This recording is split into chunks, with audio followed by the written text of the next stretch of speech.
Hi, you're listening to An Imperfect Leader, the Superintendents and Leadership Podcast. We are so glad you're here. Hello, Jamie. Hello, Peter Stiepelman. Listen, Jamie, I'm wearing a different hat today because the Seattle Storm last night had a comeback victory against Las Vegas. And while it is very possible by the time this airs on Tuesday, because we record a couple of days early, that they will have lost. But right now it's tied 1-1. And it was pretty fun to watch last night because they were down 14 at home. I really wish I'd gone, but we watched It's so on TV. fun. You know, I have a lot of connection and work history, personal history as well, to Minnesota. And the new expansion team, the Golden State Valkyries, are playing the Lynx, who are just spectacular. Yeah. And, my wife went to a Valkyries game a couple of weeks ago. She went down to the Bay Area and said it was just a blast. And it is. Yeah. So I wish the Valkyries well.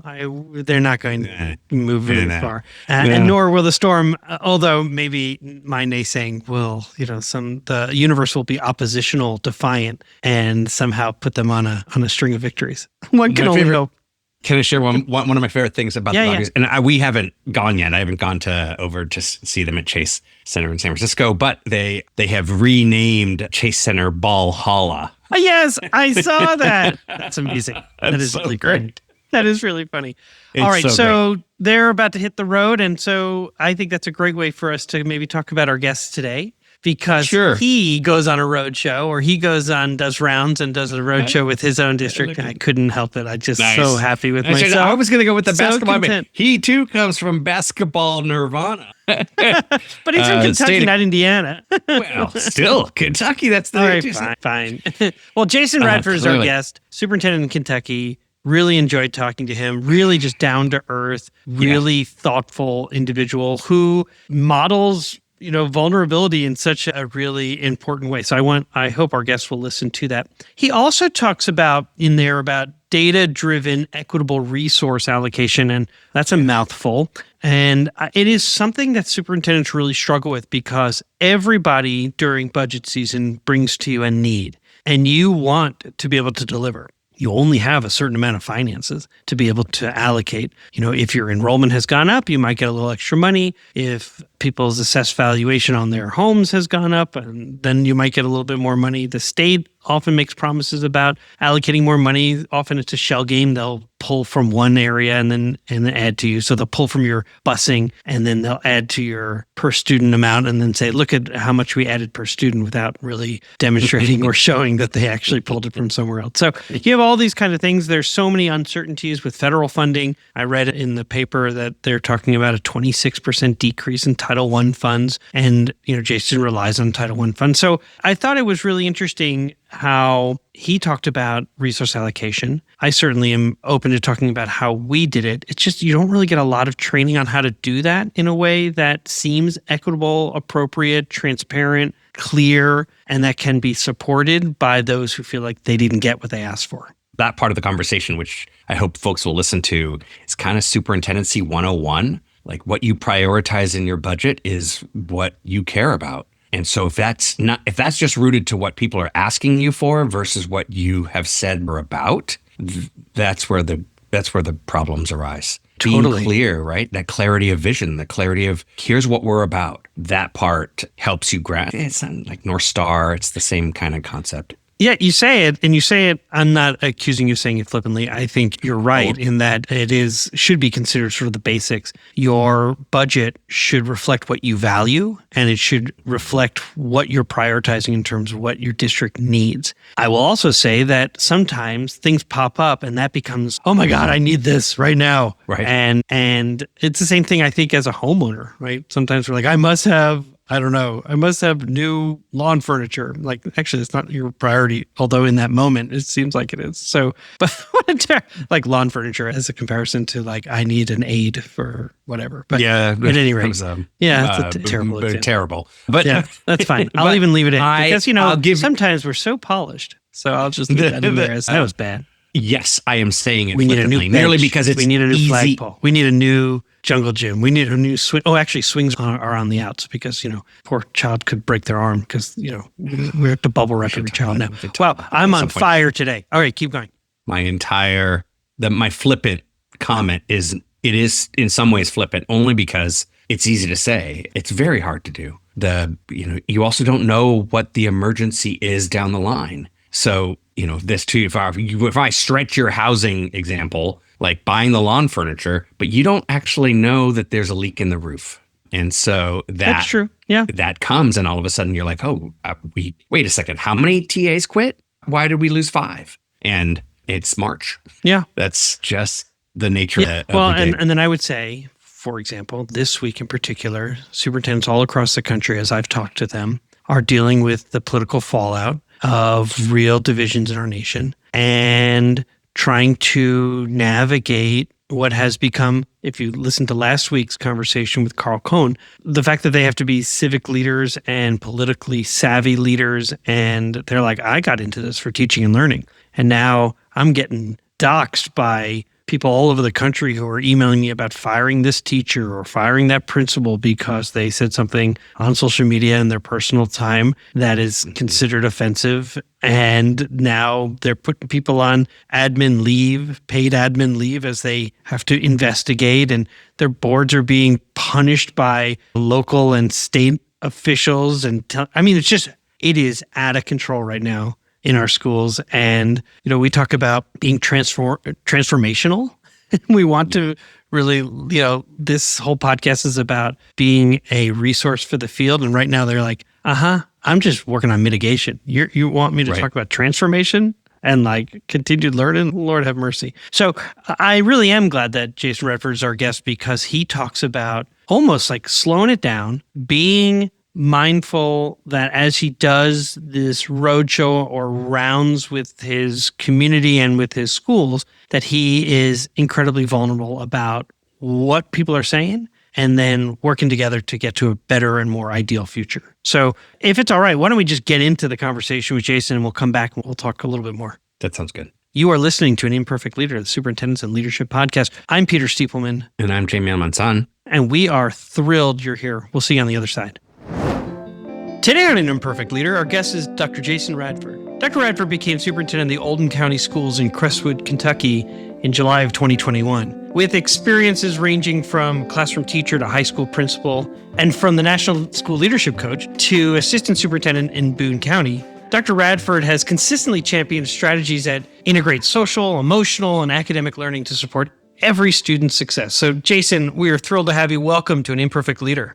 Thank you. Thank you for having me. It is so nice to meet you. You and I met through a mutual friend, Dee Dee Ashby. And so, Dee Dee, because I know you listen each week, thank you for the opportunity to meet Jason. Now, I want to jump right into your background in school and system improvement, especially in integrating social, emotional, and academic needs. So here's my first question. Okay. How have you aligned the district's strategic priorities with daily practices at the classroom level? And then what's one decision that you've made that really best reflects your systems thinking approach? When it comes to thinking about what our students need, we have really focused on engaging our staff and helping them engage with kids in a very intentional way. And such as we want every student to be known, to be valued, to be supported, to be loved, and to be safe. And we are not able to do that if we don't provide the support and the resources to engage with our kids about what they need. And that also includes our families. So partnering with them. So we've structured our support at the district level to all of our schools, and we have someone who oversees our multi-tiered systems of support. And we have also partnered with Care Solace to help provide some additional resources and ask the county government and community to help support that instead of us, because in Kentucky, we are a top 10 in size of districts. In Kentucky, there's 171 districts. We're in the top 10 in size. And so we can't afford to be able to add an additional counselor to every school when you think about the needs for every student. So we partner with the community to help bring in this resource. So this resource is almost like an Uber. So our staff now have access to someone to help provide supports to kids and to families beyond or after 4 o'clock. And so that is how, and so we monitor that very closely, and we use that to be able to report and show and see where our our strengths are, our opportunities to improve, and where our blind spots might be. So when I think about this, okay, so obviously, school districts all across the nation, they develop their strategic plans, and sometimes we don't fully understand or see how that is impacting daily practice at the classroom level. And so when I think about this, just from the example you gave, so at a district level, you have a strategic plan that involves, and I wrote down two of them, students feeling valued, students feeling safe. And so I'll use those as an example at the moment. It seems like you probably do some, as part of your multi-tiered systems of support, a survey of some sort, or like a mental health checklist or something that will then reveal to the school at the school level who needs additional support, or it could be through your MTSS system, just assessment data, who needs additional support. And then at the classroom level, this is where you're leveraging these partnerships with outside of the system, those entities that can then either provide counseling support or even tutoring support or things like that. Am I capturing sort of how that moves from aspirational and board adopted to actual practice of supporting kids? Yes, that's right. So our board approved strategic plan calls for us to engage, empower, and elevate the student experience. And for that to happen, we have to have a cascading effect, not just from the district level to a student's desk, but it has to work the other way as well. And so we're trying to be both reactive, but we also want to be responsive and proactive. So to also flip that script, we have really tried to, part of our strategic plan and thinking about the student experience, we know that if we ensure that every student is connected to something beyond the classroom, be at the school level, this is something that professional educators have been doing for years and trying to do. And so we've just tried to focus on fundamentals. If we make sure that is occurring, and we check, we trust, but verify with our schools, what supports do they need? How can we make that happen? That ensures us also connecting further with the community, because if that's occurring, then we know that there's going to be a better experience for the students in the classroom. Learning's going to improve. They're going to be more regulated. They're going to be more safe and supported. It's going to make families feel more secure and safe. And so that also drives our budget and how we support after-school activities, clubs, not just sports, but extracurricular, co-curricular experiences. And so everything that we do goes back to how does this support our strategic plan and the student experience in this case. I love it. First of all, I love the fact that you talk about it as a student experience, because that really does, to me, reflect a student-first, human-centered approach to, prioritizing the student and what they and their individual needs. The other piece that I wrestle with as a superintendent, and I still, is the push and pull between a centralized system and a decentralized system. And what I think I heard you articulating was really trying to find that balance of allowing from a decentralized perspective, the schools to understand who their children are and their families and respond accordingly, because how would the superintendent know all the individual needs of all their schools in such a large school district? Right. At the same time, having a centralized vision of where you're all headed, because in a large system, if every one of your elementary schools, for example, chose to do things at different times when it comes to curriculum, and you've got kids moving from building to building within your own school district, which I imagine is the case, then that's not a very student-centered approach, because you're prioritizing what the adults have decided is a priority for them of when they teach things, as opposed to every child knowing that they're never going to miss a unit of study or an area of the curriculum. Does any of that, resonate for you about this sort of this pull and push between, or this tug of war sometimes between centralized and decentralized approaches? Absolutely. I feel like that really speaks to how do you address equity and what students need, what schools need. So we have taken the approach of the decisions that we make first need to be connected to our strategic plan. We need to be able to show a clear pathway, a clear connection to that. Yeah. Speaking of alignment, aren't you? Yes. Very much. And then the second thing is that when implementing that plan, it's a 5-year plan for us. And so we've taken it in terms of implementing it 1 year at a time. And so we've focused on a few things this year, and then we want to be able to hardwire those things and then go on to year 2. So we look at what we're ready to do, what we need to continue to monitor. In other words, is it hardwired? That meaning, is it sustained? Sustainability that gets into other conversations. But I say all that to lead into when we implement perhaps a new strategy or we implement a new action, we talk about resetting the floor. We are trying to reset a baseline. So that helps us be consistent. We've had a theme that we've utilized for during my tenure here that we all are working to row our boat in the same direction. When we think about why, we have to think about our purpose and why we're doing this. But then our data, when we think about the needs of our schools, helps us be able to think about meeting the needs, because all of our elementary schools are not all the same. We have, in terms of free and reduced, in terms of languages or language barriers, EL students, or all of those are students with disability or with disabilities. All of those things help drive how we provide that support. So we've even just implemented, our board just approved just this past spring. I'm really proud of this, that how we fund our schools, one of the funding mechanisms to help drive that is reducing the barriers for learning. And there's some state processes that schools have to utilize that I, as superintendent, am not part of, but work with the board to provide monies to support. Here's what I mean by that, is that we are providing some specific support to schools based upon their free and reduced lunch rate. So in terms of poverty, there's not really that I'm aware of, a national model that's allowed for us to be able to establish a baseline. So we are providing support to schools based upon what they need when it comes to reduce barriers to learning, which also addresses the equity needs, and using data. We have really redesigned how we look at data to drive our decisions, and input and feedback is really important, but we also have to look at student learning and the impact that we're seeing over time. Can I ask just a quick question? Because you're so right in pointing out the fact that your budgets reveal what you are prioritizing. And when it comes to making really clear decisions about allocating additional resources to those who have historically been the most underperforming based on the lack of experiences that children have had as they're coming forward. So can I ask a question about how do you go about creating those budget priorities?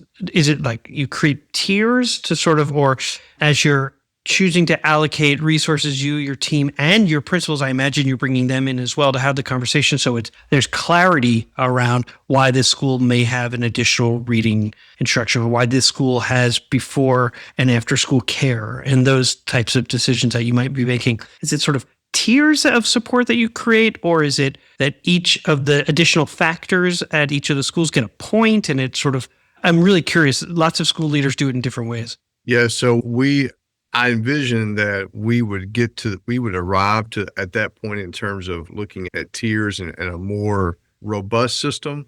But we have traditionally been a very high performing school district. However, our demographics are changing. And so what we have seen, and so also what's happening, whether we agree or disagree, what's happening at the federal level that now impacts local school districts in terms of federal funding, as an example. Right. Those are real things that everyone has to contend with. And so and what I mean by that specifically is not so much currently at the federal level, but we have seen our federal funds reduce. For example, Title I. Our Title I funds each year have reduced because our demographics, our census data and all of those things are all factors into what you receive. And so our demographics are changing, but we see needs are increasing. And so that is not necessarily for us. We need to look at how we provide the additional supports above and beyond what board policy says. And so that's been a huge pivot for us in our district, because we have not ever taken that kind of approach when it comes to, we've tried to address needs,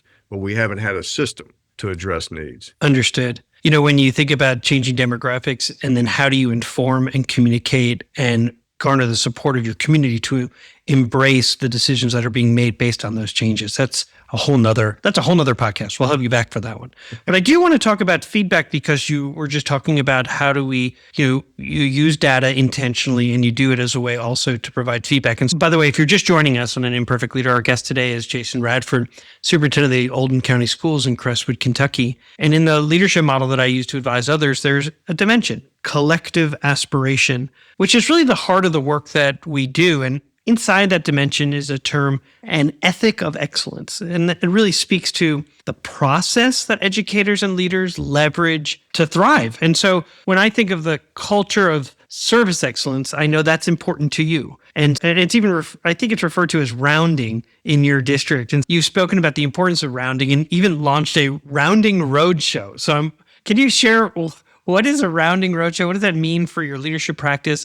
And how is it being used across Oldham County? And I guess, how does it help build a culture of service excellence? Yes, Peter, I think I appreciate you having an opportunity, giving me an opportunity to be able to talk about this. It's something that it's had such an impact, has exceeded what we had expected. However, our road shows, it's a simple approach to employee engagement. We knew, but I started, as you mentioned at the top of this podcast, I started my tenure in July of 2021. And so going through that first year, we were, like all school districts, were really trying to respond, react, overcome the impacts of COVID at that time. However, we were at a critical juncture in our district. Our turnover rate in Oldham County was above. There's several different studies and statistics out there at that time. But Oldham County, we were above the national average in terms of turnover rate that we were seeing. And so we're right next to Jefferson County, which is the largest school district in Kentucky.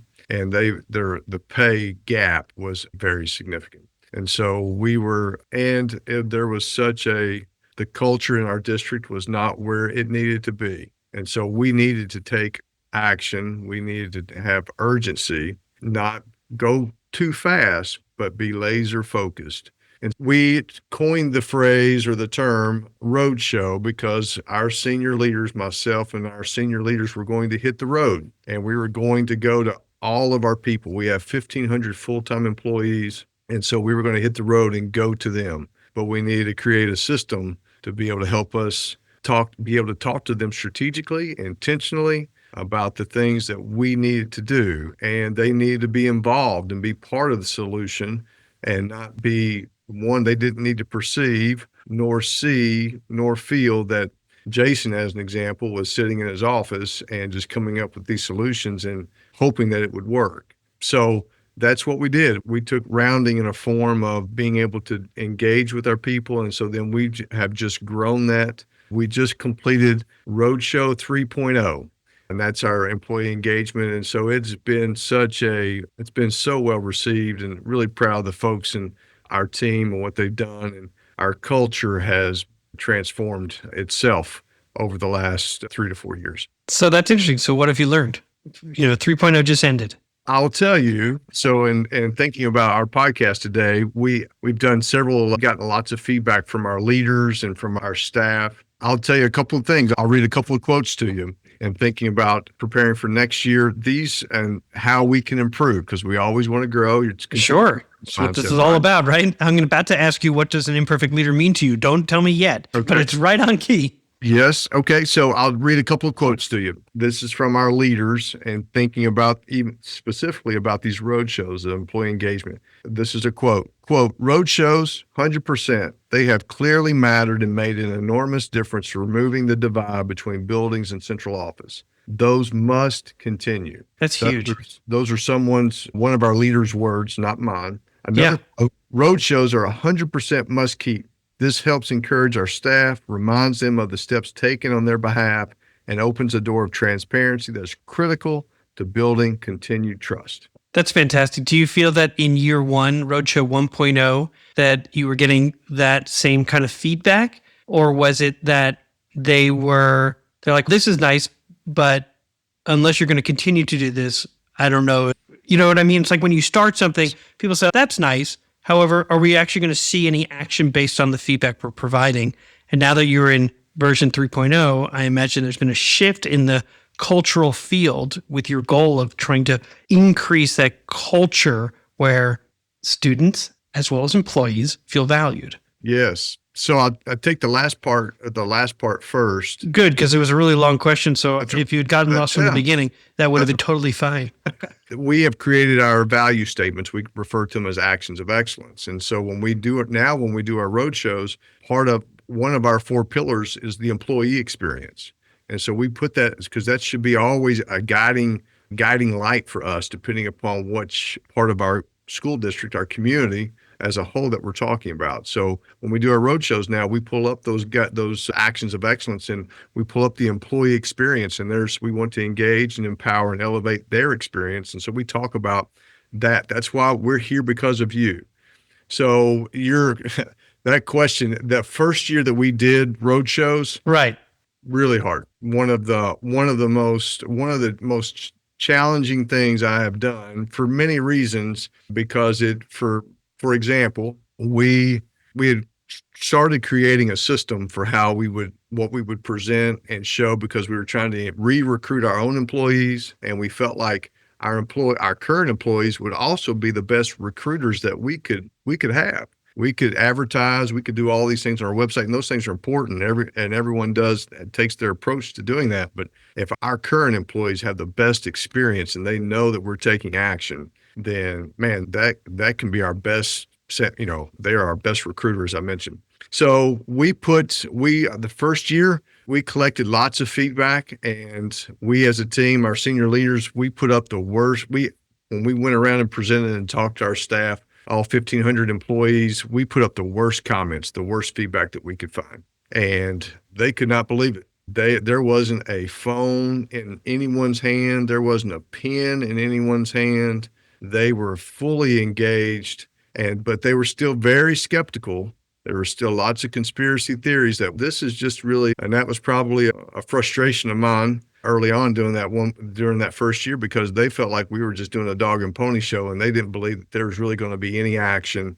This is just something you're doing to check a box. But then when we went through and completed all of that, our board had confidence in taking action with what we had created, put together, and recommended, which was a big risk for us, because we needed to do some things differently, because we needed some strong urgency. Wow. And so fast forward to today, and certainly we have not figured out all the world's problems by any stretch of the imagination. However, our culture is really, you can feel the difference. And our folks, our teachers and our staff, everyone, their voices feels heard. And we would ask, we graduated and started implementing some other things year 2 and year 3. And so I'm really proud of the team. That's fantastic. Curious if there were any from year 1 to year 3 that you feel particularly proud of having either solved or begun to work on. Those audacious problems that predate you are hard to resolve in 1 year. Although when people see that you're making meaningful progress on those goals, then that provides a level of credibility. Do any come to mind?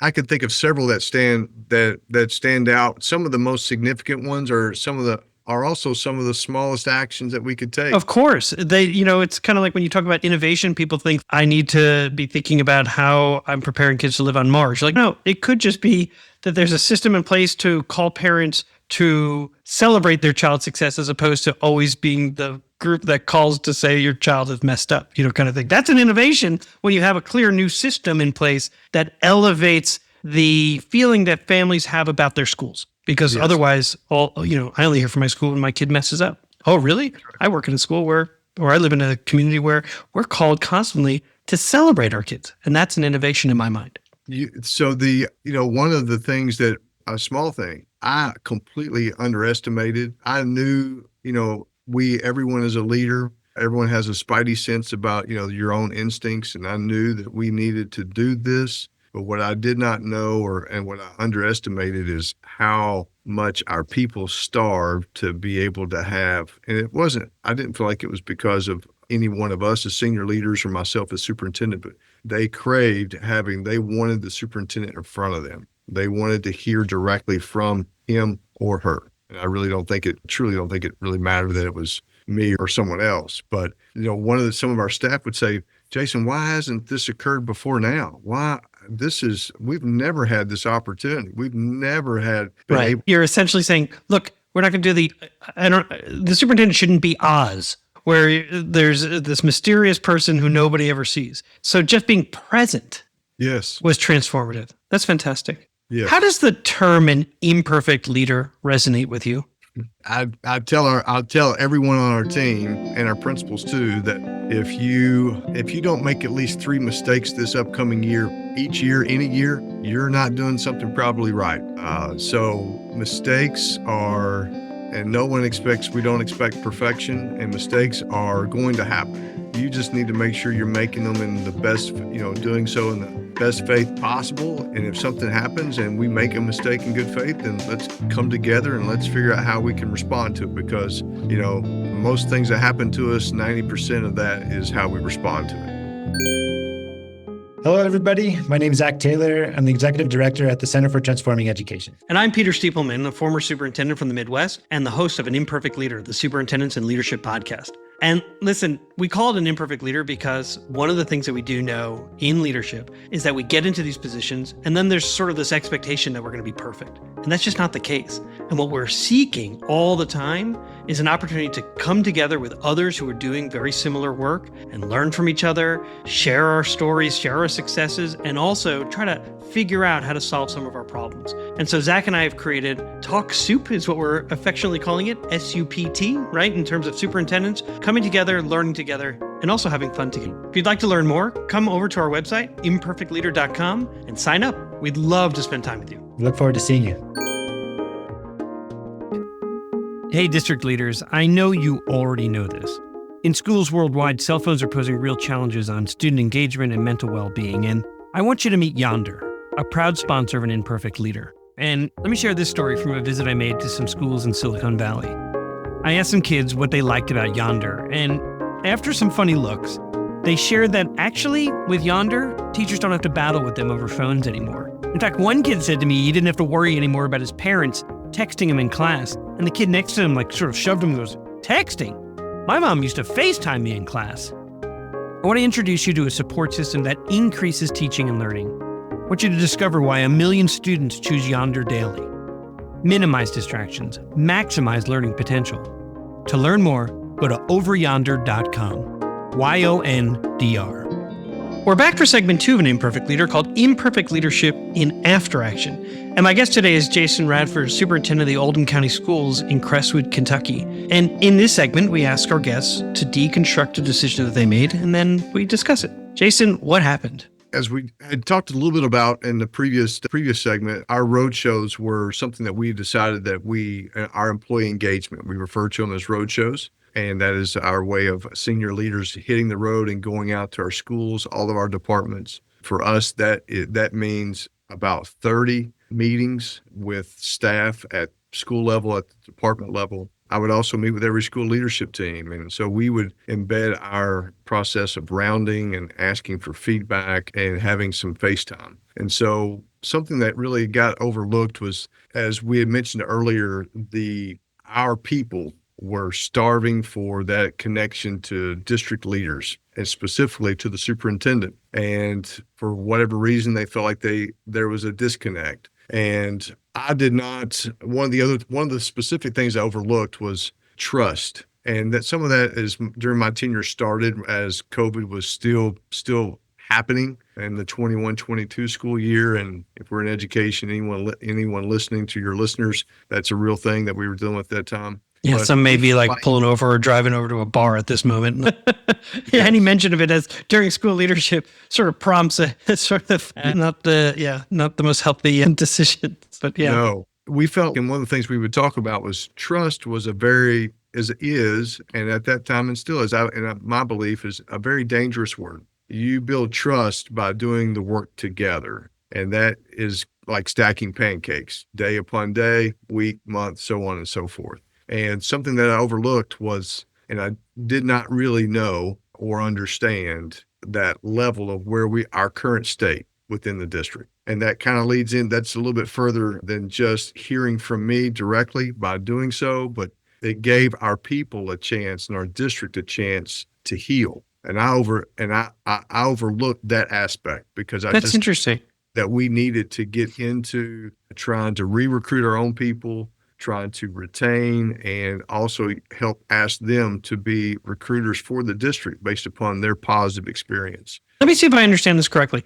So the initial intent of rounding was you're a new superintendent. You've heard that there's maybe a disconnect between central office and each of the sites. So building sites, department sites, those types of things. And you really wanted to, and your team, to engage employees with this goal of, look, we've got recruitment goals that we have, and also as almost a listening tour to some extent. And what you said in the first part was, if I remember correctly, some thought that maybe in year one, this was about checking a box. Yep, I did my listening tour. I went to each site. I listened to what they had to say. That's done. I don't have to do that anymore. When you got to these sites or department units and buildings, that it was so much deeper than that, that there was a healing that needed to take place, and that your rounding experiences or your visits had to really expand to be both listening as well as the superintendent has to carry the traumas of so many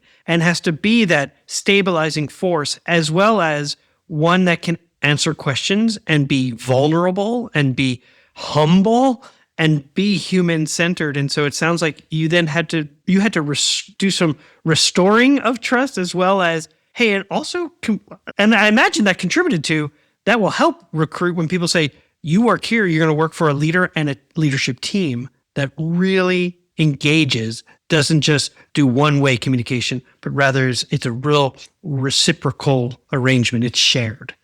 Am I capturing that so far? Yes, very well. Okay. And so then what got overlooked was, I didn't realize this was going to become a much deeper and necessary process that's going to have a version 2 and a version 3 each year as you go to each place. What did you learn about relationships? I think that kind of builds on our previous, what we just talked about, because when you touch hearts, powerful things can happen for staff and for kids. And that's also something I did not anticipate would have the kind of impact that it would. I knew that it could be impactful. And the other thing that as hard as that was, doing those road shows that first year and going through all of that and helping our people in our district heal and overcome all the challenges that we as a society and as a public education in our district and locally, the other thing that with relationships, it helped me heal in some ways because of the challenges that we had faced. I certainly haven't talked about that to our staff, and it allowed me to connect with them because I knew firsthand in a way of when we had some day-to-day or common decisions throughout the year in between these road shows. I had a really good pulse in a way that it far exceeded what I had expected or envisioned. And that's because of the relationships and the connections. I think. Boy, it sounds like, first of all, you were so vulnerable for your staff to see you struggling just like they were. I had a fantastic colleague who I have trusted for years. I had known her. I'd been in the district 16 years. And she just turned to me just through care. And I don't really realize, she asked me, have you healed? And I started to cry because that pandemic was so hard to lead through and to be everything to everybody and know that you were making a million mistakes based on the perspective that the person was bringing, whether you were yes for masks, no for masks, yes for social distancing, no for social distancing, or physical distancing. And we use the word social and then it became whether you were for it in seat or not in seat, all of those kinds of things you were trying to balance and juggle between 20 and 21, 21 to 22. And the fact that you yourself just said, this was healing for me, I think is incredibly eye-opening for anyone who's listening, and those who have walked through, in your shoes are likely thinking the same thing. What frustrated you? I'll be very vulnerable and say that looking back, especially on that year one, when we did constructing our road shows and conducting those, I mentioned this earlier, but maybe this is in a different way. I felt like our staff and our people, they were very, very skeptical. There was a very low level of trust. And I think really our people, our teachers and our staff expected a dog and pony show. And that I talked about in the earlier segment about just checking a box, but that frustrated me. And I had to keep that together, as we know, as all leaders, as we have to do when you are challenged, because I knew how hard our folks were working to try to put a really good product together for our people. Because if we didn't take care of our people, we weren't going to be able to take care of our kids. And you're frustrated and challenged because, as we all know, is in leadership roles, because you have to see the long game and that is what you have to engage in and think about, not just in the moment, but so you're living in 2 or 3 different worlds there when those things occur. And man, that really challenged me in a way that, and it pushed me to be had to stay the course. And so because you did the first 2 and you're like, wow, I'm somewhat, I've got some black eyes. And then, you're like, okay, now I'm walking into the third building and I'm about to hear very similar. Probably there's a theme that ran through your buildings in that first year, and to have to just keep hearing it. And for them, it's the first time that they're saying it. So you can't say, I've already heard this. I was over at Maple Elementary and I was over at Elman. So I've already heard this. No, you have to approach it just like the parent who's complaining. It's their first complaint, even though you may have heard it 20 times already. And my team, my leadership team, they raised some eyebrows at me because I had asked my deputy to help me. We had combed through all of this employee engagement. We'd surveyed all of our staff and gotten all of this feedback. And I had asked her to help me find the worst. And my explicit comment to her question was, find the worst comments. Help me find the worst comments you can find about me. And we put the worst ones we could find, we put on the screen. And we thought, if we're going to be able to move forward and do it together and row our boat together, that collective efficacy, then leaders have to go first. And I underestimated the impact and the power that would have for across the organization. That's huge. For those leaders who do 360 surveys and then they share that 360 with their faculties or with their principals, if it's a central office leadership, and then talk about what they see and the steps they intend to take to improve, it is the hardest thing for a leader to do. And it does demonstrate it demonstrates leadership, that you're not hiding from the feedback that you might be getting. The actual using those quotes is like next level vulnerability, man. Brene Brown's going to have to ask you to come be on the stage with her, because like that's next level to write down just what people were saying. Wow, that's really impressive. In the end, though, and I know you read some quotes in segment 1, so even if you want to bring back one of those quotes, because I think it really solidifies why version 3 has been, and not just why, how in year 3, there is a real feeling that this is real. So in the end, what was something that was good that came out of this experience? I would say, I wish we would have done this year 1, and we could have really illustrated the growth and how far, and you could see how far that we have come to give you the best response to that. We took a big risk. We didn't do this year 1, which is what I was alluding to, but we did it year 2 and we did it this year. After we had presented, it took us about 45 minutes to an hour, and had talked about, we really morphed into not just teaching and learning, but also facilities, strategic planning, recruitment, retention, salaries and benefits, and employee experience, and just all the things. But at the end, starting in year 2.0, we did a live poll. And so we asked everyone on the spot, pull your phones out, scan this QR code, and ask us or tell us, are we on the right track or the wrong track? Yes or no? And then we put the binary, because we're not, no middle ground.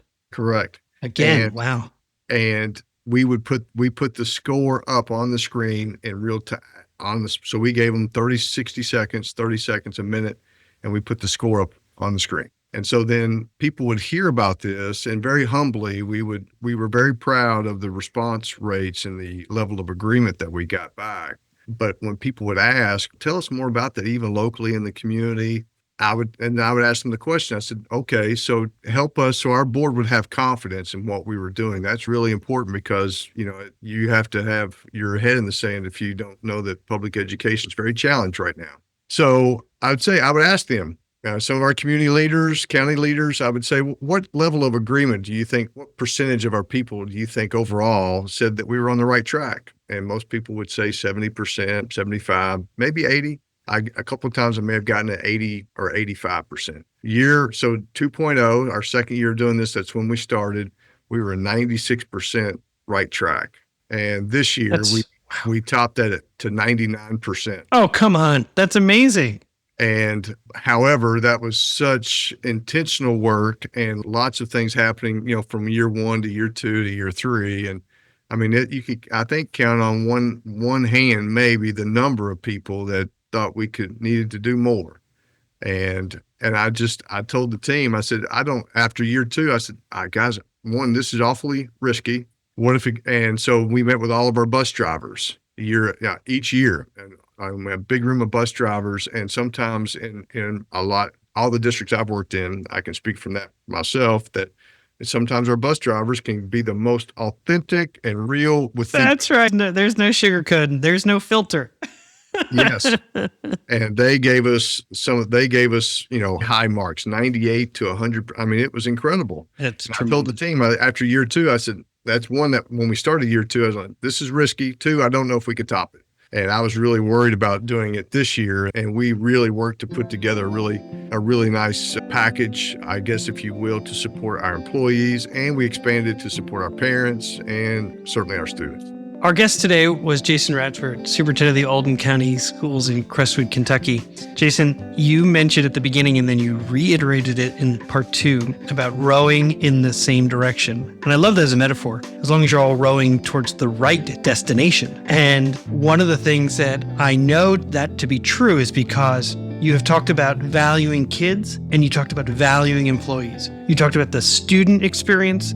You talked about the employee experience. Every one of those things talk about these actions of excellence that you're doing as a school district to really know that when your people and your kids feel valued and honored, they'll do everything in their power to succeed. And it's apparent that's what's happening in your school district. Thank you so much for spending time with me and sharing your story with us. Oh, thank you. I'm very humbled that you asked and very proud to share the hard work of so many people.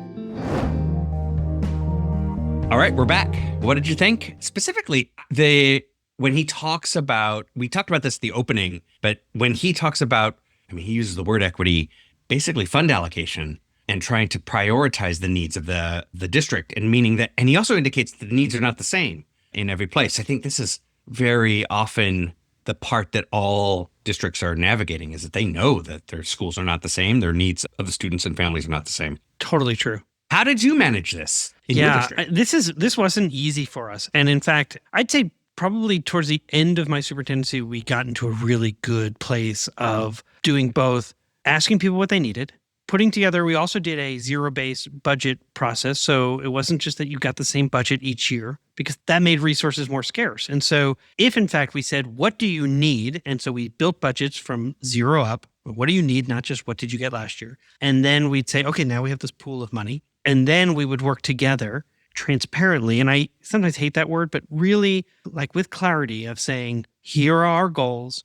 And if we're going to meet those goals, here's the data. This isn't to shame anyone to any one school or one level. Here are our needs. And then we would allocate almost like on a tiered system. If all of tier 3's needs have been met, then we'll move to tier 2 and then tier 2 to tier 1. And we then, in my final year, brought in a consultant who actually helped us kind of play this game of, if you want to increase results in this area and you put money in it, you can expect that your results will go up to a certain level, and you may see a decrease in other areas. So you had to balance your budget, and then an added component of what we called karma points, which were essentially you could add all these things in, you'll see the kind of results you want, but the karma points are so low because you've burned everyone out or you lost trust.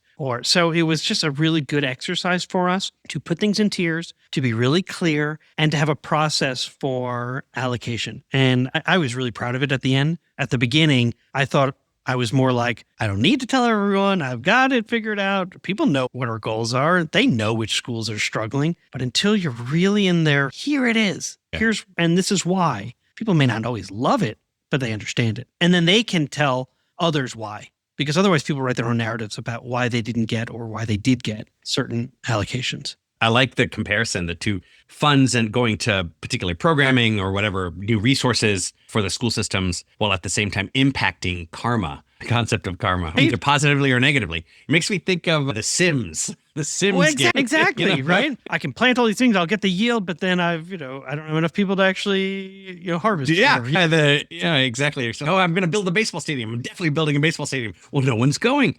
That's right. It's good. Yeah. So is our version of Sims. And then we would take that on the road and we would share with our community how we were making decisions, because we knew that 90% of the community gets its information from friends and neighbors. And so they understand why this part of the town that has great resource, that is well funded in terms of, their community supports the schools. We're not taking advantage of that. We are acknowledging it exists and why we might be allocating somewhere else. As a community, we would then stress this, we are one. So we went on our own roadshow. And of course, our guest, Jason, he's got a roadshow that he went on throughout his district to talk about building trust. And, it's true that when he said roadshow, for a moment, my brain was like, oh, like antique roadshow, talking about the value of things.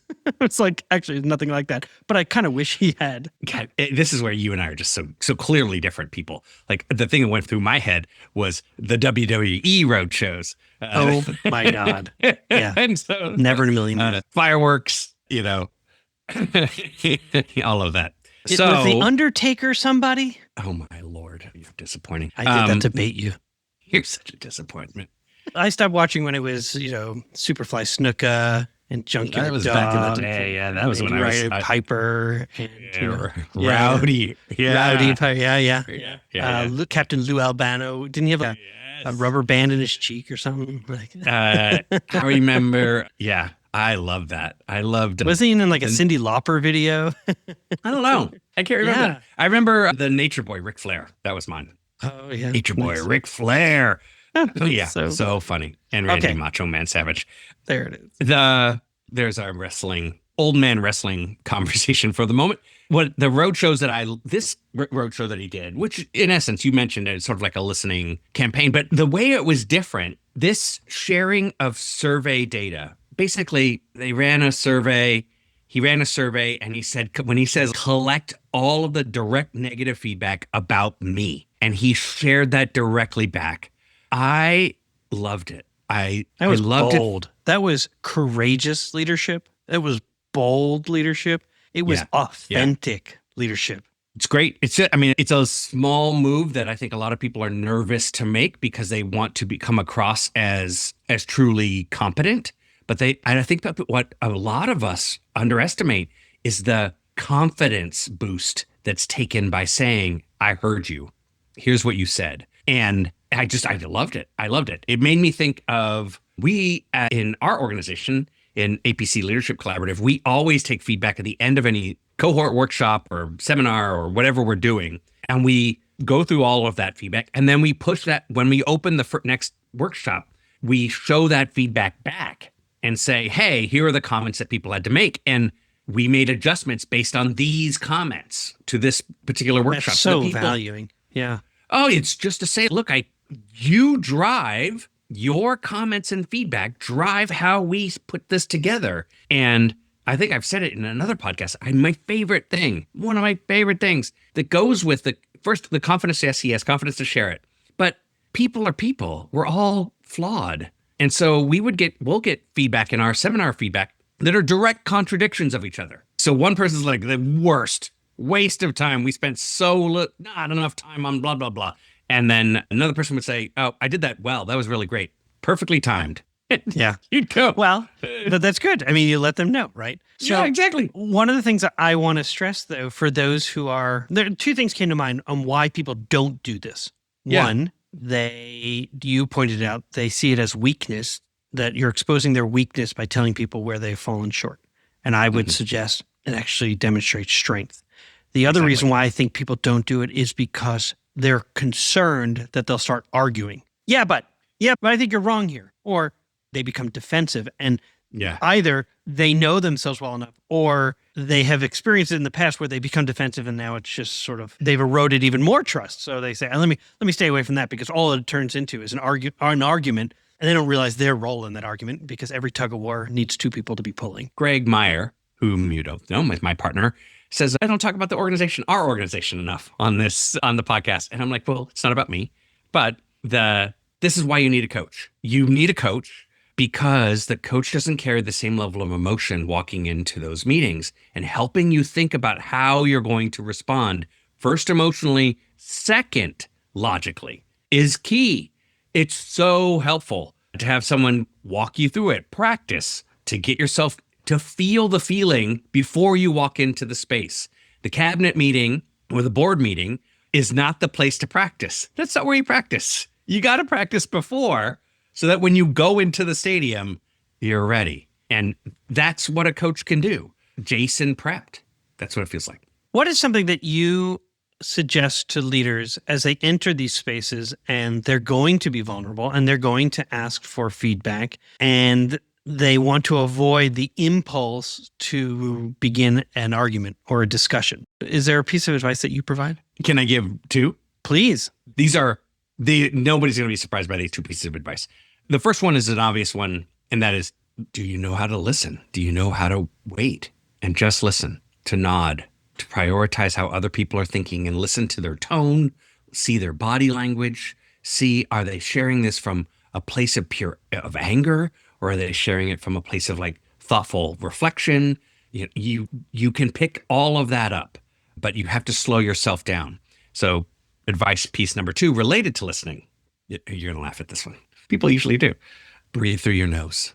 If you breathe through your nose, deep breaths through your nose and out your mouth, you can slow your heart rate. So the anxiety that comes up or that defensive feeling. That's the mindfulness app that I do. All it is. And you're paying attention to your breathing. It's that you slow your heart rate and you're more likely to logically think. I like that. To be able to receive it. This isn't, it's easy, again, flippantly said. It's easy to say, but it's about practice. You just practice. You do it over and over. If there's a third piece of advice, before you walk into that space to get the feedback, role play. You and your coach partner together, have your coach role play with you so that you can feel all the feelings and say, hold on, I'm not ready. Can we do that again? Because with a coach, you can stop in real time and try again. That's fantastic. Over and over. That's really great advice. My fourth piece of advice I might add, and I got this from a colleague I worked with because my brain works quickly and I want to respond quickly, is to write it down. And so as people are talking now, you have to do it in a way where you're not just have your head down and you're writing down, right?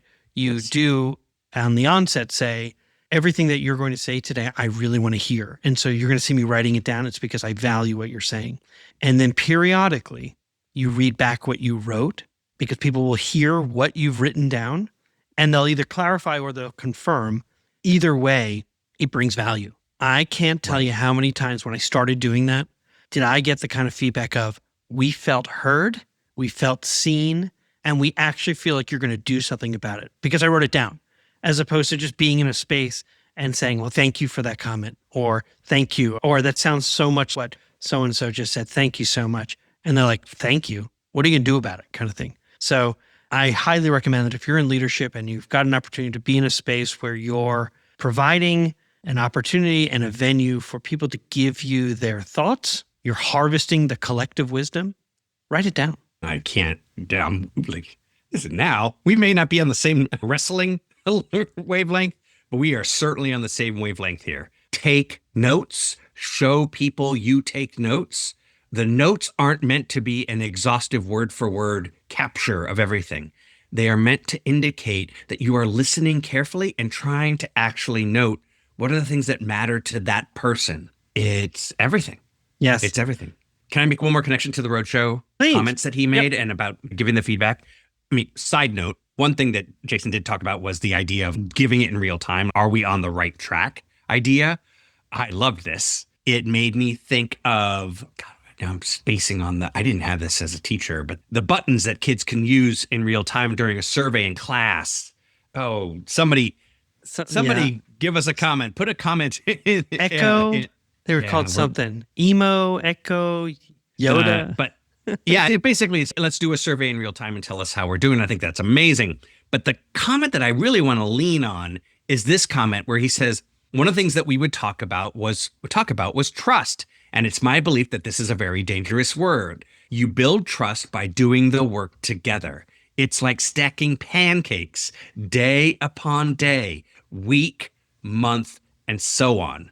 This comment is where Dr. Radford and I are like, I'm in. I'm all in.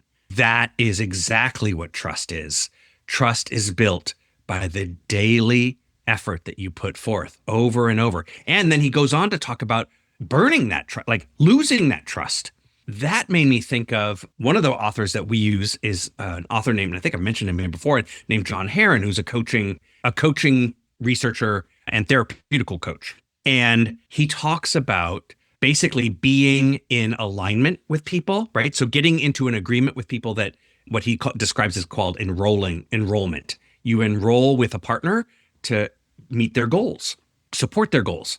But you lose enrollment anytime anything changes. When something changes, enrollment changes.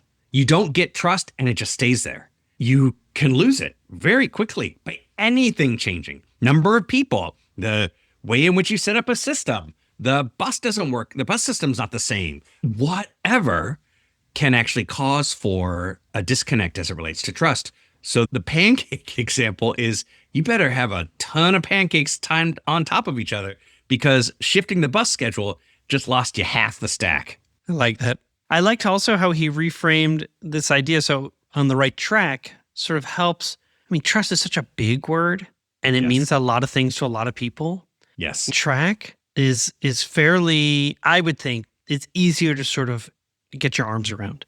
And so we're either on the right track or we're not on the right track, right? Trust is such a gradation of, well, I mean, I have trust in this area, but not in this other area. So are we on the right track? And this is, I think, all the way back to the original piece of like why it's important to do, because it really will give you feedback that you are on the right track. And the fact that they were like at 96% on the right track, and I thought, that's where you stop. We did it again. 99%. Right. And you could hear I think I say on the podcast, like during the conversation, oh my God. I was like, I couldn't believe it. It's so worth doing. And then it allows you to take some bigger swings and bigger asks of your school community, of your external system as well, when you want to do even bigger things for children. That was well said. Jamie, I will see you next week. Yeah, looking forward to it. Thank you for joining us on An Imperfect Leader, the Superintendents and Leadership Podcast. Don't forget, we'd love to have 5 stars and some comments. Yeah, one of the comments can be, can you tell us what that voting system is in the classroom? I can't remember the name of it. Yeah, see? Go do that. All right, see you next week, Jamie. Yeah, take care. Bye. Music for An Imperfect Leader was written and arranged by Ian Varley. Sam Falbo created our artwork, a wood print inspired Daruma doll butterfly. Remember, imperfect leadership is not a scarlet letter. It's a badge of honor. It recognizes that serving as a lead learner is about being a vulnerable leader, an empathetic leader, a compassionate leader. We are proud to be imperfect leaders, so join us next time for another episode of An Imperfect Leader, the Superintendents and Leadership Podcast.